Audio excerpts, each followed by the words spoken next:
What is the future of America? My name is Richard Boyk, and I would like to share my thoughts on voter IDs in America. I understand that there are many issues that the American public is divided on, but is it in the best interest of America to be divided on voter IDs? We currently have dozens of situations that require some form of ID. These IDs can be for driver's licenses, operating a watercraft, purchasing liquor or cigarettes, and real IDs for domestic and international flights.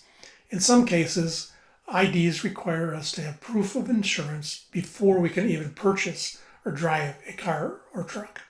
But when it comes to one of the most important events in the United States, voting in federal elections, we seem to dismiss the need of integrity in our elections. Instead of seeking integrity, we play politics and blame it on the difficulty, cost, discrimination, or inconvenience in getting a voter ID. While all these arguments may contain some truth, isn't it more important to work out solutions to any and all concerns and to have integrity in our elections?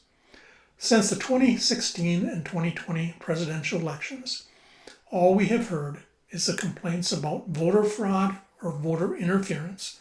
Whether or not any of these charges are true, the appearance of such only divides this country even further.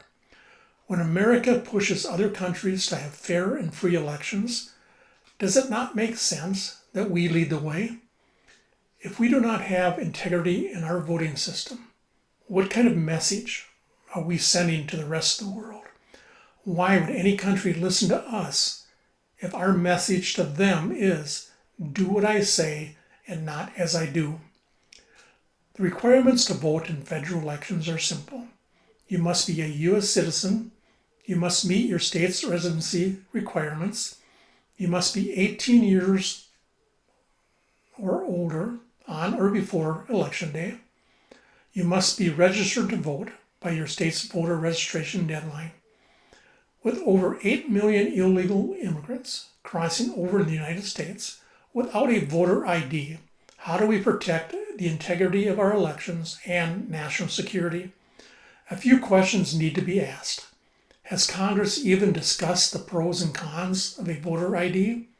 Has Congress discussed any possible solutions to overcome these concerns?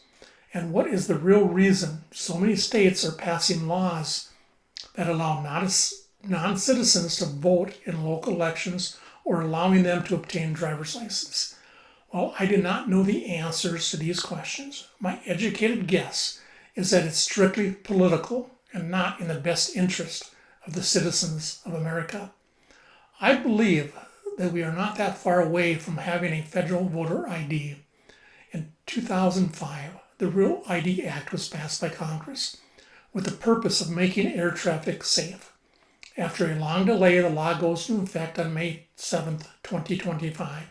Some of the requirements for a Real ID are: one document providing identity, date of birth, and legal presence in the United States, one document proving social security number, two different documents proving current residency.